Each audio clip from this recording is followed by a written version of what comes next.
เพื่อนๆนี่เก็บมาจากไปเดินป่า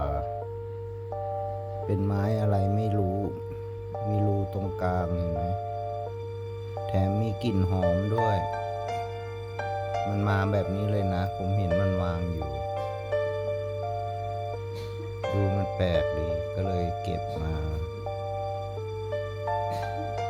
ไม่รู้ไม้อะไรมีกลิ่นหอมด้วยเพื่อนๆว่าเหมือนอะไรคอมเมนต์มาเพื่อนๆว่าเหมือนอะไร